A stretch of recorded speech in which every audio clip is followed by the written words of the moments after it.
This video is brought to you by OKCoin Crypto Exchange, where you can buy, sell, and trade your favorite cryptocurrencies, and you don't have to pay high fees.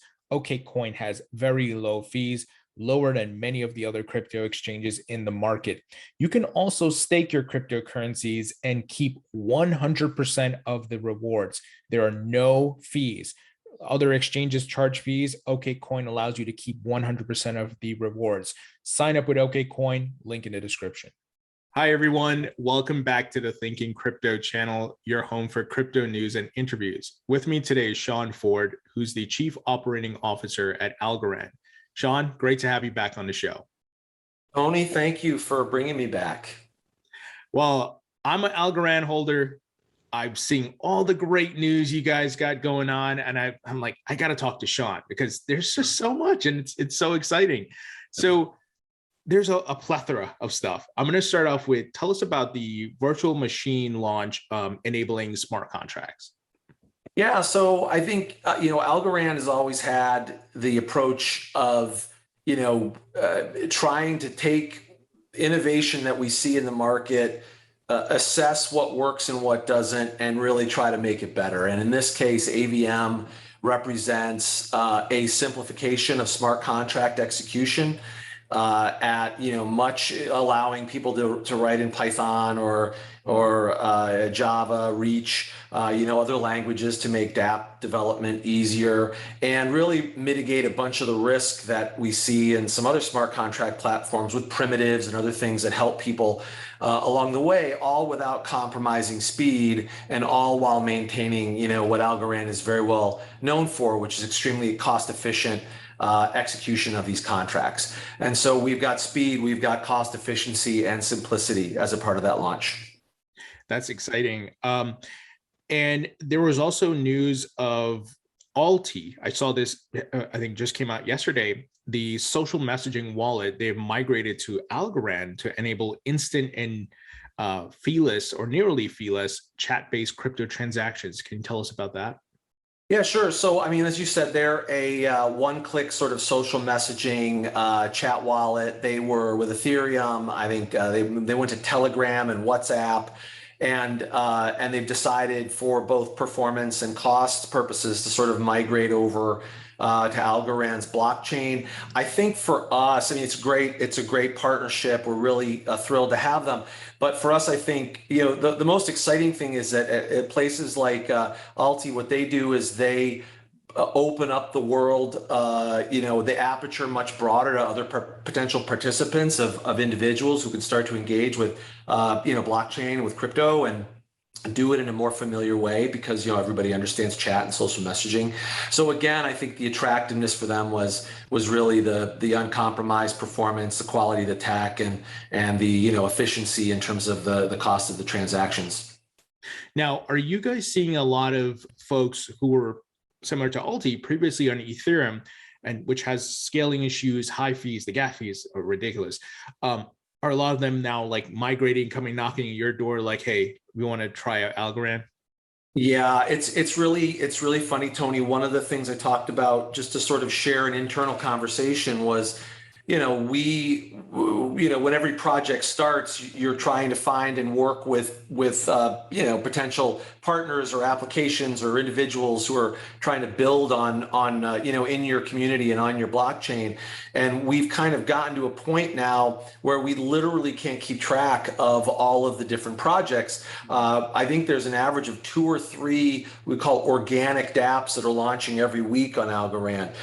It's really funny. As much as we'll talk about like Alty migrating over, there's a couple I'm sure that have happened today or this week that I'm going to see. Oh, I didn't. That's pretty awesome. The people are really coming in organically, and we're seeing that grassroots development really kick in.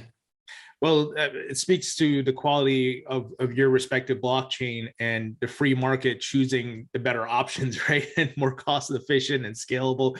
And at a certain point, you're beyond the speculation of this market. It has to be utility.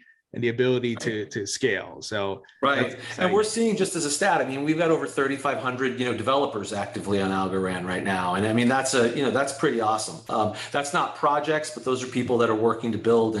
And we've just seen a massive uptick over the last 6 to 8 months, especially with AVM coming up. It's really, again, hit the acceleration point for us. Now, tell us about the $300 million USD fund to support DeFi innovation. This is pretty groundbreaking.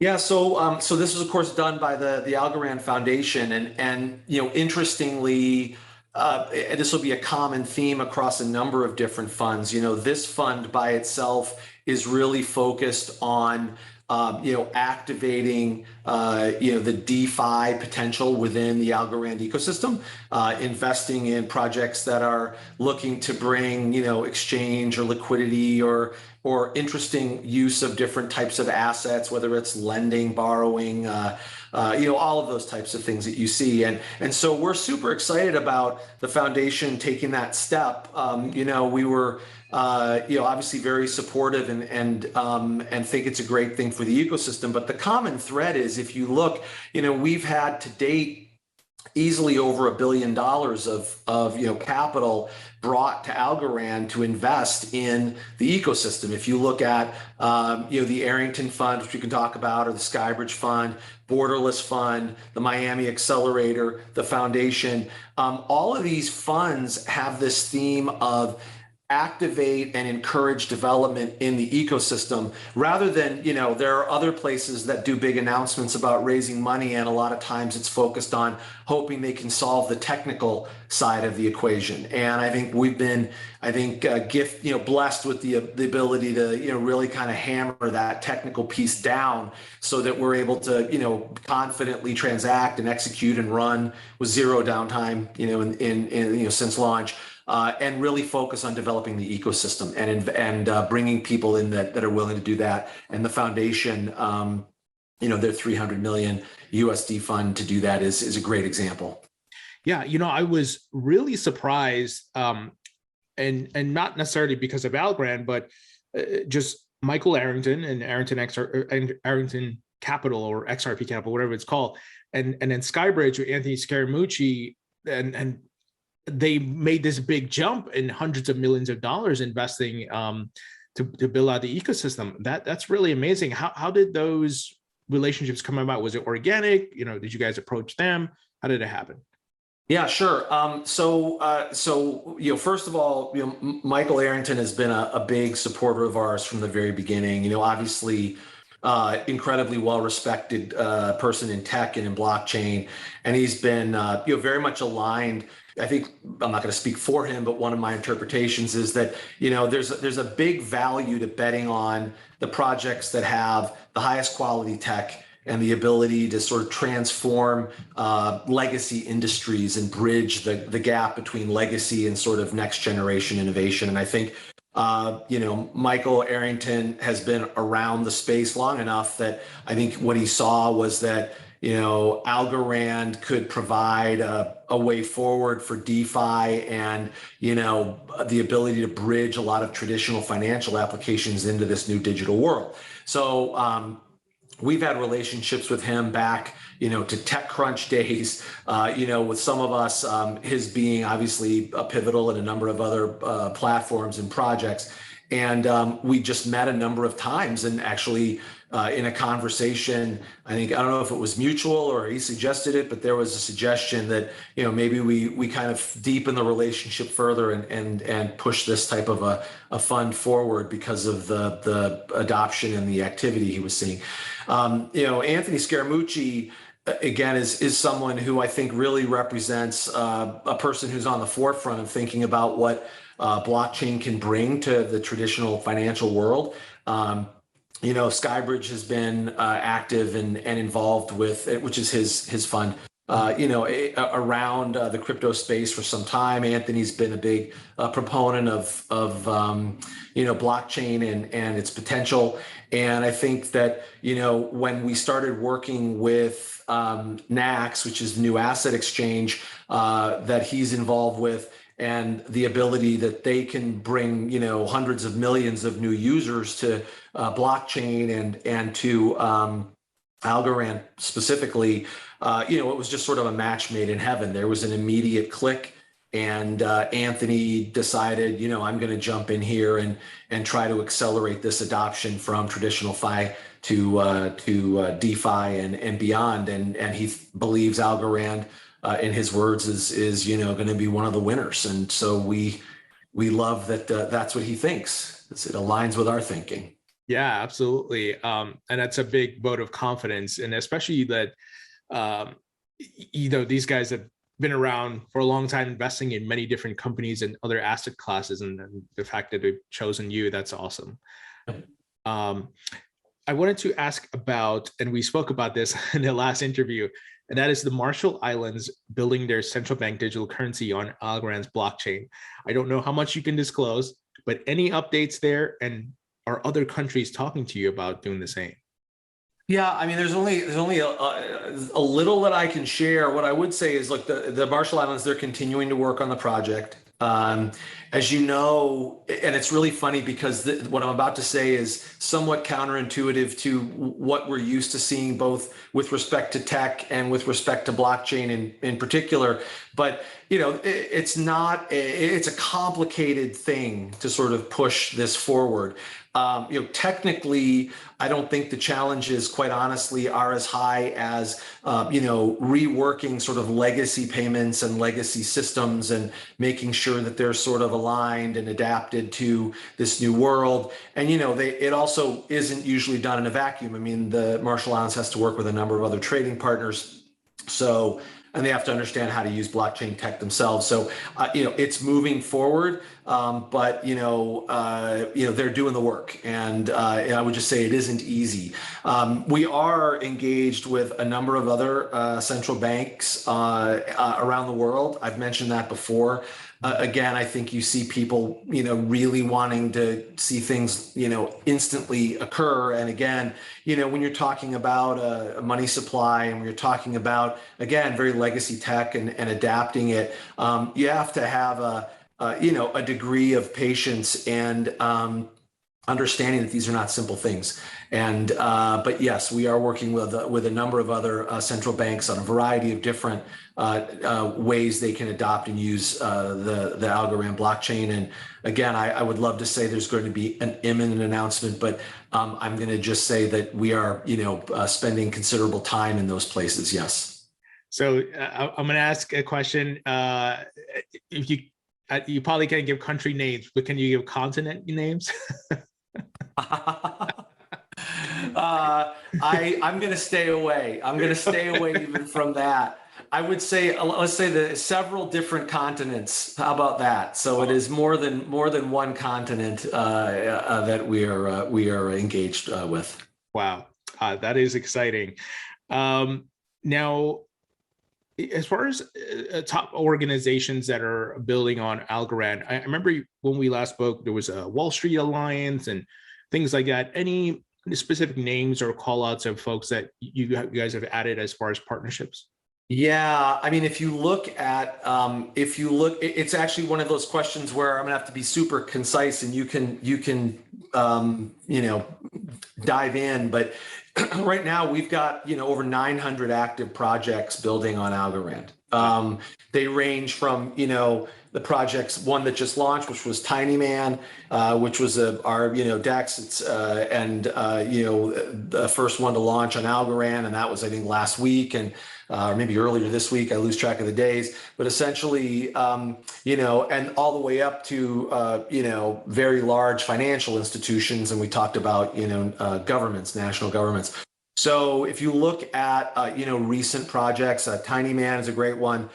Today, if you go and you look at the news, Maycore announced a $200 million Series A raise. For those of you who don't know Maycore, they're an international brokerage and investment bank. They have a digital asset group called Enigma.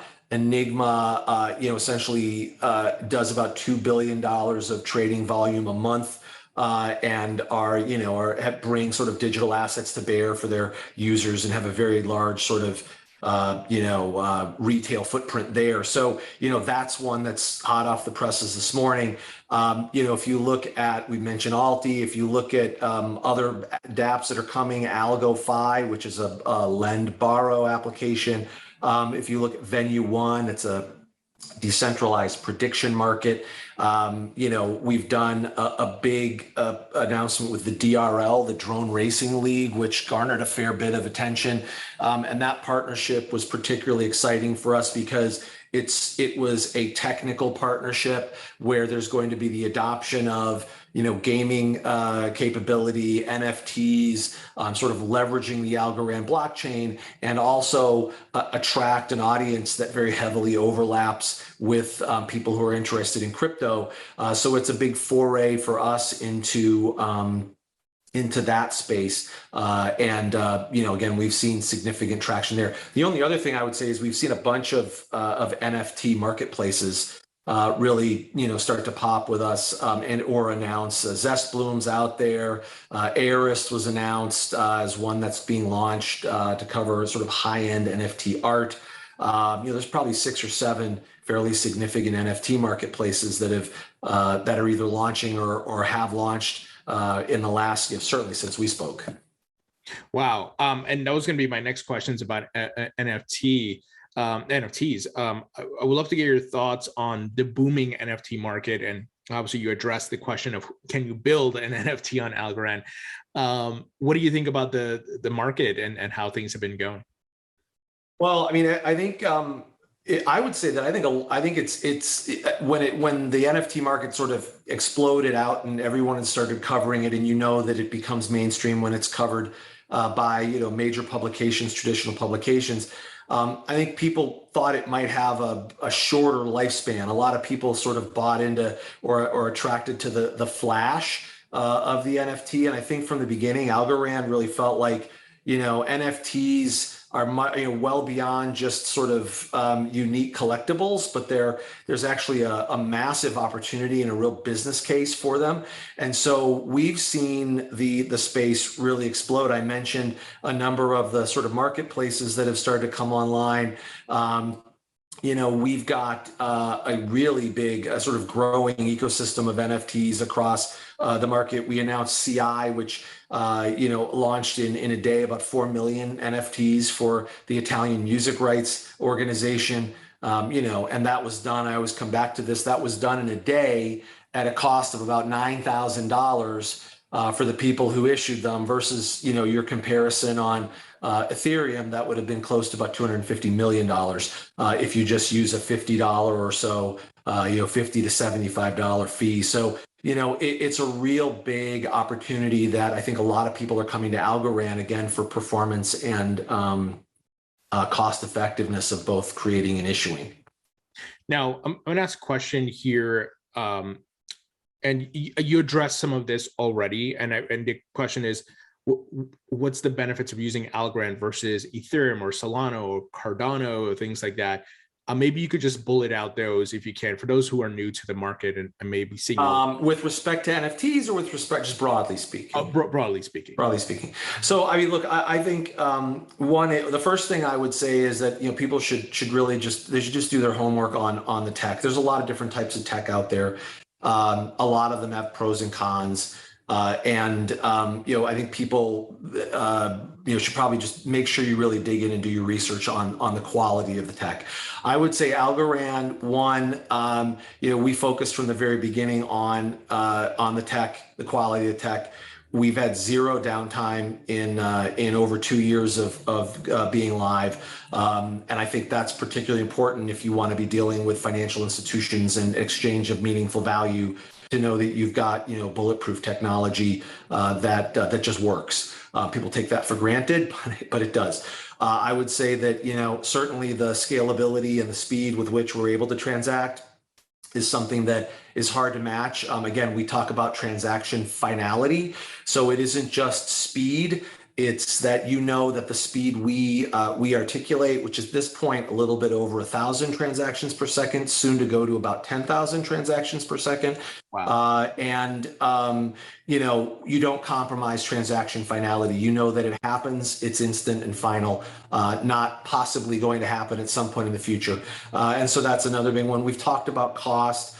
You know, an eighth of a penny or whatever it is to do a transaction on Algorand is probably unmatched. Our sustainability as a protocol, we are a green carbon negative blockchain. We actually, our carbon footprint is minimal compared to other blockchains where they consume the entire power of a country like Greece. Algorand consumes the equivalent of 10 homes per year.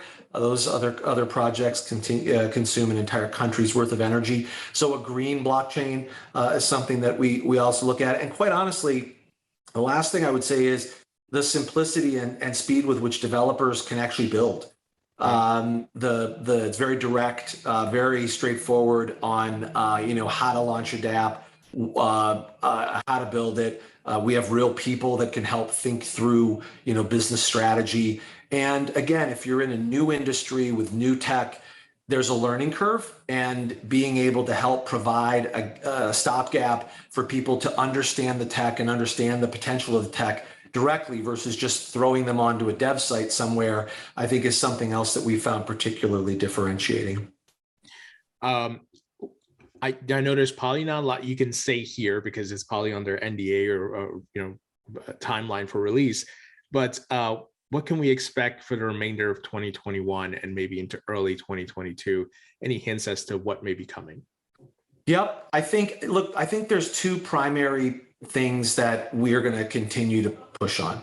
One is performance. You know, certainly that's critical, and adding a number of capabilities to our smart contracts as well as to our general performance without compromising, you know, decentralized, secure, scalable, which has been our hallmark. I did mention that, you know, we expect to get to 10,000 transactions per second, certainly by early Q1. And, you know, that's a big step up for us in terms of performance and speed, with a line of sight to do, you know, an even a greater uptick in TPS. And again, all with, you know, finality as a part of it.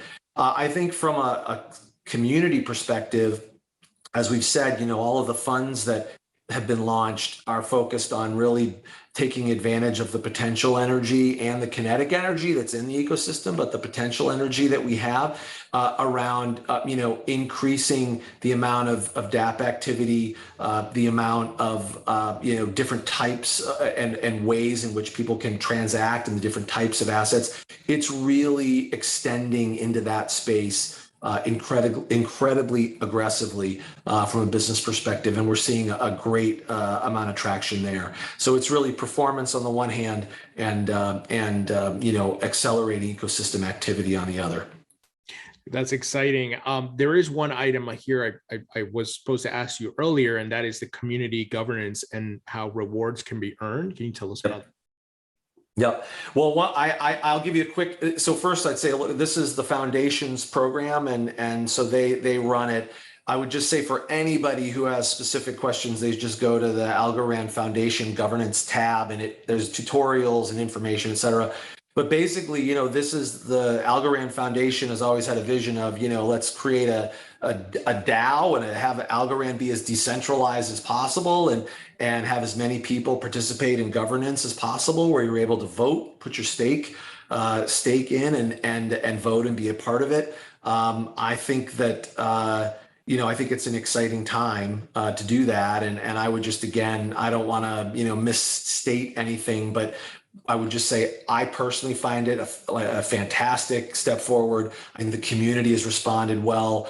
People are calling themselves governor in social media, which I love. And, you know, I think someone started with "Good morning, Governor," and everyone is very polite because that name, I think, leads you to be that way. But I think a great step forward for us. And the Algorand Foundation's got a lot of great materials people can look at to be able to go. And I would encourage people to participate.